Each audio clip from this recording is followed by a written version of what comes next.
Just a little bit about the James L. West Center. We are almost 30 years old, have been in operation here in Fort Worth, Texas, and we do care, long-term care for persons with dementia. That is our four walls here in our building downtown, close to downtown. And respite care as well. We do have a day program that we are hoping that will open up again back in spring or summer of this year. We are actually able to purchase a separate building in Southwest Fort Worth where we're going to be able to provide day program services for a larger audience, so close to 60 people that can go get the socialization, the activities. It'll be overseen by a nurse and for during the day, and then get to go home at night. So you'll be hearing more information about that as our open date gets closer. We're also on the waiting list to become a Medicare certified center to where we will be able to provide short-term rehab for persons with dementia.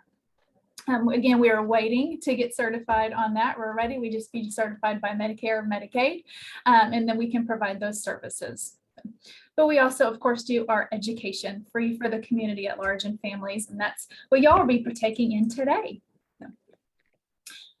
But as we start, you know, this past two Thursdays, we've been talking about this communication. We did early stage communication where our main focus was keeping things as normal as possible, starting to understand some changes that were happening and adjusting our communication skills to match our loved ones' communication skills. And then as the disease progresses into the more middle stages, adding more support, you know, understanding those changes and have to add more support to help them be successful at communication, but also just self-care activities, you name it.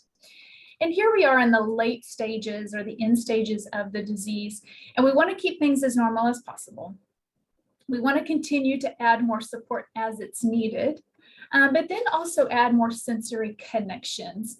What we focus on here at the West Center is focusing on what remains in an individual or what abilities they still have. And when we can understand what remains and what abilities are still there, then we can work with what they have instead of focusing on what they don't have. And we know in the late stages, they need more, they need a lot of support. They would need to keep things familiar and normal, but also adding the sensory connection. What their abilities are is they have that tactile sense still left, so they can still connect. They can connect verbally, they connect auditorily, they can connect visually, but they can connect through touch and through using our senses. And that's really what we want to add and really focus on in the late stages because we know that's what they have left. So this picture here of the brain, so on the left side, you've got the normal brain. On the right side, somebody with advanced Alzheimer's disease, or really any type of progressive dementia in the very late stages. It's going to look familiar what the brain looks like. And we can see the differences between those two brains. But I want to point out two things. Not everything is gone in somebody with late stage dementia. There's still a lot there. And again, what do we know about the brain, understand how it affects a person, and what can we use, or how can we use the abilities they still have to better communicate with them? So those red circles, I've circled the temporal lobe. We have two. You have one, your right ear and your left ear. That's where your temporal lobes are. So I just circled one side. But our temporal lobes house a lot of our communication. So it houses a lot of our vocabulary, our ability to put a sentence together in a logical order, you know, to think, what do I want to say, put it in a sentence to where it makes sense, and then speak it. There's a lot to just verbally speak, right? There's also our rhythm of speech. You know, we know when somebody's asking a question, I may not understand the words, but I understand it was a question or it was a statement. We can hear that rhythm part of a speech. And I drew those circles there between the same lobes, temporal lobes, to see the similarities, but also see the differences, right? We do ask, can we expect somebody with a healthy brain or somebody with an advanced late stage dementia brain to be able to communicate the same way as somebody with a healthy brain? And we can't expect that from somebody. It's hard for us to quote unquote see it, right? See the changes that are happening in the brain. And that's one of the reasons we like to share this picture. While it can be a hard picture to see, it's important to know that there's a lot of changes happening for somebody, that have continuously and progressively happened for somebody. And they're doing the best they can with what they still have left. And we want to work with that through all stages of the disease, particularly in those later stages. And just going back to the basics of communication, it is more about listening than talking. And that is so true for those late stages. As our loved ones are listening more, listening with their eyes, listening with their five senses, their tactile senses, with their ears. But we also have to sit back and listen more than we need to talk as well. And listening is more about than just hearing. It is about watching and seeing and observing somebody's body language and facial expressions and how they interact within the environment. It's a basic part of communication. In our communication, we use this yes to express our wants, wishes, likes, dislikes, comforts, when we're not comfortable, and how we can communicate changes. So yeah, there are words that we want to use and we want to be intentional about our words, but it's really a lot about that nonverbal communication, our face, how we move within the environment, what is our body language saying, etc., and really using that to listen. So some common changes in the late stages of dementia. This can be the most difficult stage of the disease. It is a lot physically demanding stage of the disease. Our loved ones are really dependent on care, for round-the-clock care, and care for all of those self-care needs. So they're going to need help with every aspect of their life.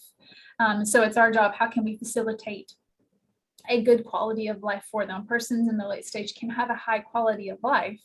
We just have to define what that quality, what does that exactly mean for each person.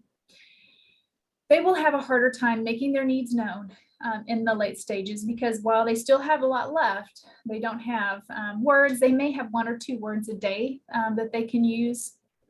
But really what they're going to be using is a lot more of their facial expressions and body language to communicate to you. It says here they can have more severe reactions to care. And this is when we go and maybe we're helping them with the shower, or we're helping them eat their meal. And if we don't approach correctly, or we're moving too fast, or we do to them, I'm being put upon, and they can maybe scream out, maybe they can hit, they might spit or bite, those severe reactions to care. It's really a form of communication. They're trying to tell us, with the abilities that they still have left, that I don't like this, I don't understand what's going on, I'm too cold, or whatever it is. So we have to sit back and think, well, what are those reactions to care, or quote unquote behaviors? What are they trying to tell us? Because that is going to be their main form of communication. There is a severe language breakdown in those late stages. It says 10 words or less, and it really might be 1 or 2 words a day that they have. And it can be yes or no, or they can still do some social chit chat as well, but it's that verbal language is very limited for them. And also, on the other hand, them being able to understand or comprehend what we're trying to tell them. So we have to change our communication approach. Words, we still want to use words, but very minimal words, words that are only needed to help communicate, because the understanding of speech is very limited.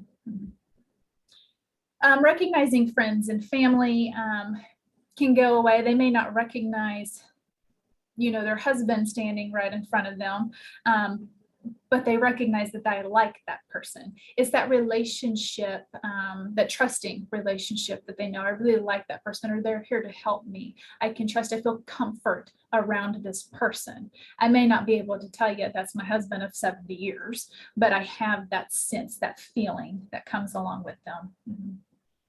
And they'll start to regress more into their childhood, and it might even be their early childhood. So what was going on in those early childhood days? Where were they? What did their house look like? Who was around?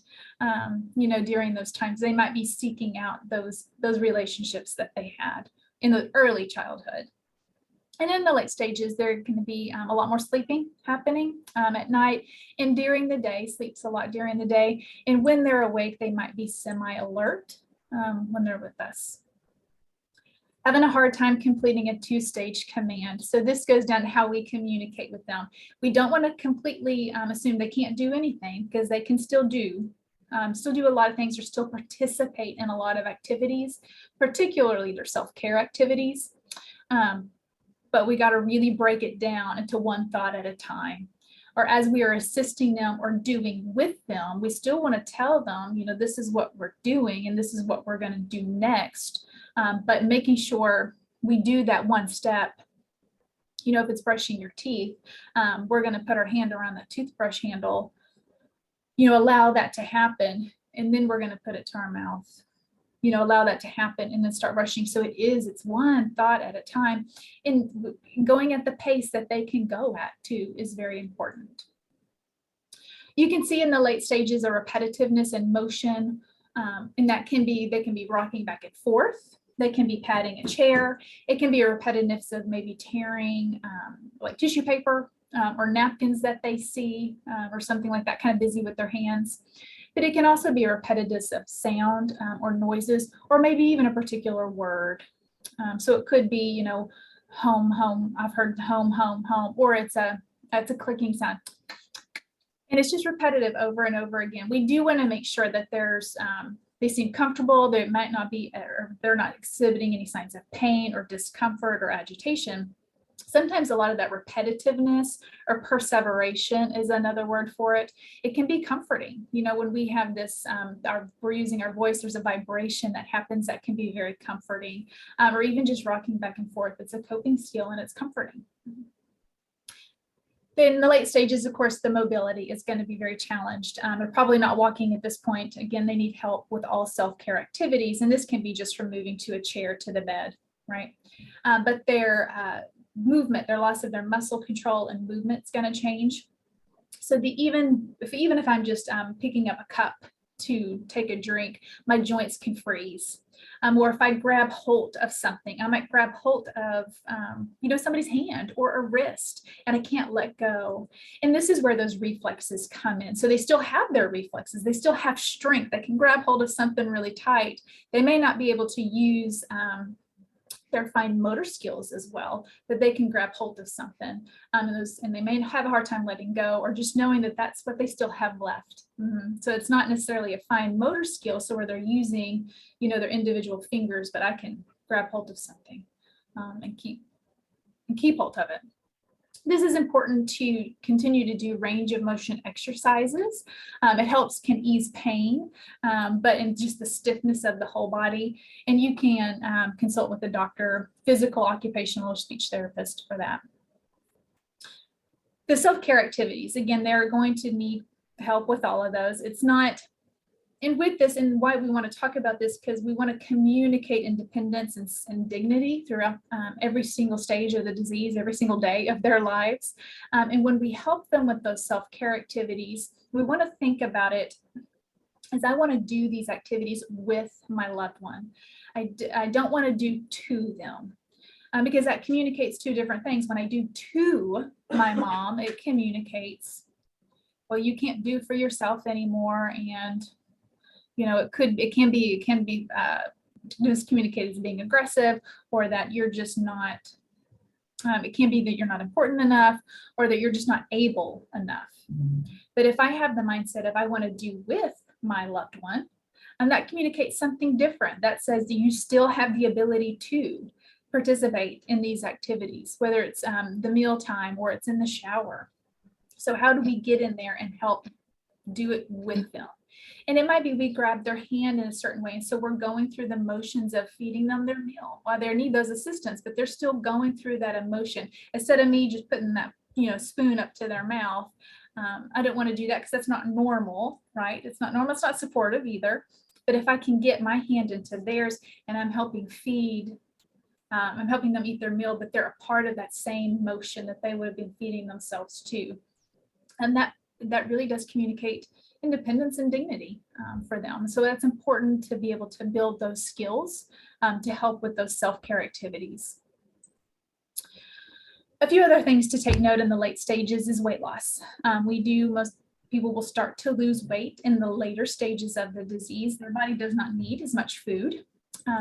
They're going to have their body's going to have a harder time or a slower time metabolizing the food. So we want to make sure that there's plenty of time set aside for a meal time, and this can be 30 minutes to an hour, to make sure that they are getting everything they want. They may not eat everything on the plate, but they're eating to where they're satiated, but also that their posture is good. So it's the food's going down properly, right? So they're sitting up. We don't want them hunched over or even leaning back like this, because that can hinder maybe getting food going down the wrong pipe or maybe even choking. We'll also be aware of skin infections. The skin starts to break down or it's very fragile. So we want to be wary if they're in a chair or they're lying down, that they are repositioned, or we get them to move a little bit at least every 2 hours to get that blood flow and take some pressure off some skin or joint areas where there might be a lot of pressure. You can use pillows and stuff to help support different arms or lift a leg or something like that. But it's particularly as we're helping them with those self-care activities like toileting and bathing, that their skin is clean, their skin is dry, being very gentle as we are helping them with those, watching our nail length so we don't accidentally tear the skin, things like that, and just doing next. And checking their whole body. This is from toes all the way to the top of the head, okay? Just some things that we want to check or keep an eye on in the late stages. And the difficulty with swallowing during the late stages, if not before, you might have seen their diet needs to change a little bit to where they're not eating like thick cuts of steak, because that's hard for them to chew and to swallow and their body to metabolize it. But their food is going to be more soft, more you're eating eggs, those are soft, or mashed potatoes. So it's easier for them to physically cut up and eat themselves, but it's also easier for their body to digest. You also can see some sundowning and hallucinations in the later stages of the disease as well. The sundowning is, there's some restlessness. There can be some, again, more severe reactions to care later in the day as they're more tired. Or they're less understanding of what's going on. So a lot of sundowning has to do with they're communicating something to us. So it has to do with maybe how we have been communicating with them. And then the hallucinations you can see on the later stages, they may start to be talking, just kind of talking. It may not make sense. The words may not make sense, but they're talking to somebody, or they might look up and hear and start talking. Their attention's focused right up here. They can talk to themselves in the mirror, as long as they're not exhibiting any agitation or fear or anything like that. It's okay. That's perfectly fine. Their world in that moment is making perfect sense to them. And as long as they're comfortable and seem okay, then that's an okay thing to happen. They're going to respond more to those 5 senses, which I talked about. This is what the ability they still have. So when they see something, and in the late stages, it's important to remember that their field of vision is pretty narrow. So it's kind of like they have binoculars on, or maybe even a monocular, just, they're one, because their dominant eye is the only one taking in the image. It's too hard for the brain to take in images from both eyes. So it is where they're looking, like where their eye is looking is what they see. And it can be blurry all around the rest of that, or they just may not see it at all. So that's important when we're asking them to do tasks or helping them with those self-care activities. Where they're looking is what they see. And the hearing as well, but that taste, that smell, that touch of things, that's so important, particularly that touch. So we want to find ways to communicate with them and connect with them with the 5 senses and understand how they feel in each moment, because it goes from changing from moment to moment. So it is, if I can connect by, and it might just be get a connection to gain their attention and hand them something soft like a fleece blanket and have them feel that, because they can feel that fleece. And then I've got a connection with them, and then maybe I can move on to helping them transfer from their wheelchair to a chair and have a meal, but I've made that connection with that sense, that touch sense, right? Listening to their favorite songs, and their songs, it might be the songs that they recognize from their early childhood. So what could that have been? Was that in the 40s or 50s, and what music would they have been playing in their household at that time? familiar smells, particular tastes, some things from their past. What would be familiar to them, and using those five senses to connect with them. They're going to be very influenced by their environment. So while we want to use all of the five senses to make a connection, be aware that sometimes they can be overstimulated if we've got too much going on. So if I'm trying to connect with them, with mom right here, but the TV's got going really loud, and dad's over here on the phone talking to somebody, that can be too much and too distracting. And she's not able to focus or really enjoy that connection in that moment. So being aware of how they are influenced by the environment. They're going to always be able to connect with nature, so bring nature to them, and it might be putting their hands through some warm water, feeling rocks, or take them out to nature, smell the air, hear the birds, feel the wind on their skin, and just be there. They will have automatic social chit chat at times. Still being able to do that, saying, hi, how are you? Thank you. It's good to see you. That automatic chit chat that we've been doing most of our lives, right? We'll stay with them. And the music, that rhythm, and it can be rhythm of speech, rhythm of prayers, music, any of those things, particularly if it's something they've had been doing their whole lives. So nonverbal communication is key. We also don't want to talk about them like they're not there or they don't understand. And this could be at the dinner table, it's me and my brother talking about mom. She might be sitting there, but we're talking about her like she's not aware, because we really don't know what their level of awareness is. And we don't want to unintentionally make that seem undignified or anything like that. So we always want to include them, even if we're not getting the feedback like we would want, or that there's an awareness happening, because we really don't know if there's an awareness or if there's a connection or what's going on. Of course, slow down, speak clearly. And if we want to ask them questions, ask yes or no questions, right? Do you like, instead of saying, what's your favorite movie? Do you like this Western movie? Do you like Scarlett O'Hara? Whatever, and they can say yes or no to that. Or do you like the way this feels? Yes or no, right? And of course, using more visual gestures and cues, which we've been talking about from, even in the early stages, but we really talked about it in those middle stages. Just continue to use that, because they're going to process those visual cues way faster and way better than they are, again, the words that we're using. And we don't want to pull away, nurture that relationship like we can. A lot of this, and I will sit with people in the late stages that are even actively passing, and I can hold their hand. I might put some lotion on the hand to warm up their hand, for one thing, but just make it feel good. Brushing of the hair, reading scriptures to them, or reading a favorite book, listening to some music, and just engaging them in conversation. I'm not necessarily getting any feedback back from them, but I know when they're agitated. I know when they don't like something. They can tell you that, but just having that human warmth and touch next to you really is key. And it's how we communicate before they're processing what we're communicating. And know that when we're working with persons in the later stages, particularly if we want to do an activity or an engagement or do that self-care, help them with self-care, that expect it's going to be a short amount of time. If I want to go and look at some photo albums with mom, know that it might not be an hour-long engagement. It might not even be a 30-minute. It might be a 3-minute engagement that I have with her. We see a couple of pictures. I see the light in her eyes. She might smile and laugh a little bit, but then she might doze off again. And that's okay, because we had that connection. We were able to do that, but it's a short amount of time. So it's setting up our expectations on how long an interaction may or may not happen.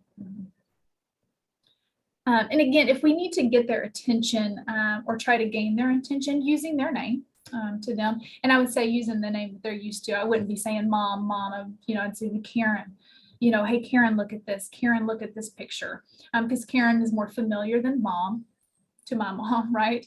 And then also you can hold their hand and pump it just gently to gain their attention too, just to keep them for as long as the engagement's going to last, just to keep them gain their attention, because they can't easily be distracted. But those are two very nice ways to communicate, hey, I'm here with you, and to keep them with us.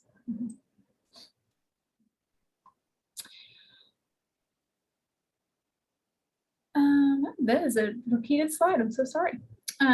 So as a role of ours, we as caregivers focus on preserving that quality of life and that dignity. So a question we ask a lot of our families, and we ask ourselves as we're caring for our loved ones, do we want to focus on comfort, or do we want to focus on curative treatments?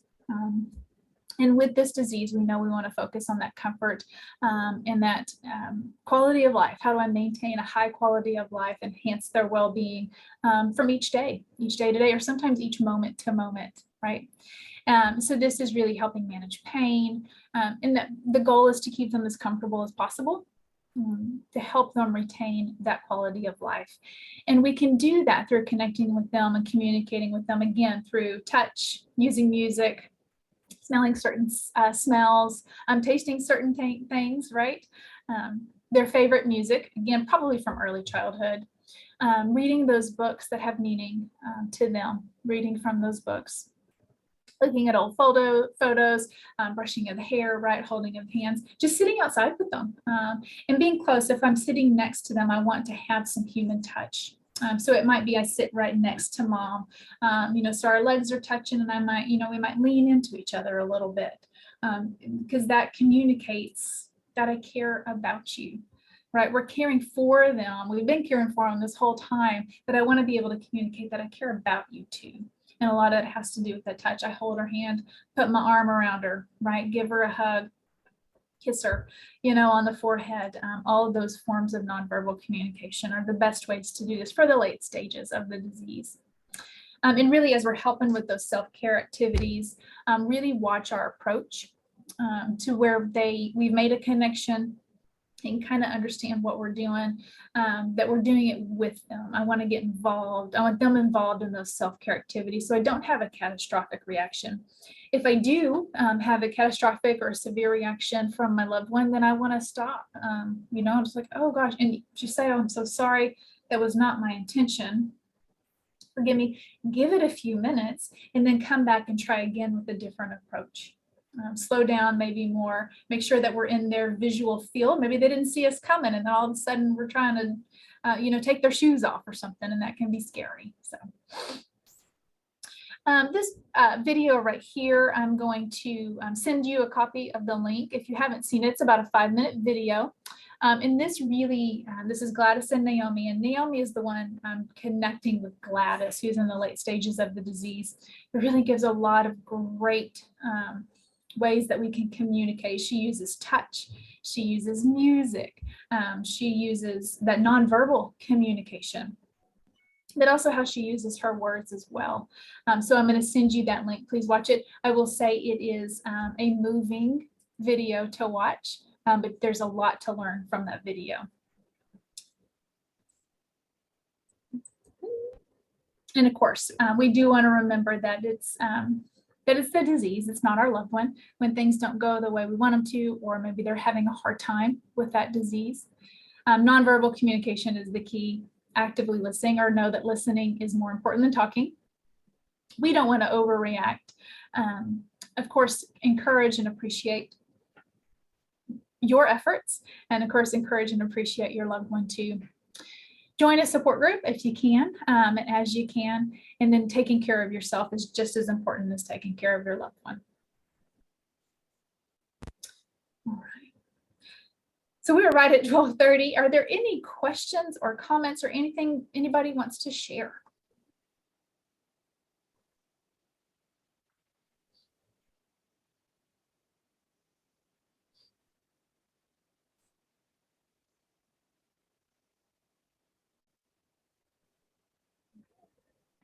Okay, well, I will send out the follow-up email this afternoon with the slides, with the link to that video I encourage you to watch, and a recording of today's program, as well as our upcoming programs for April.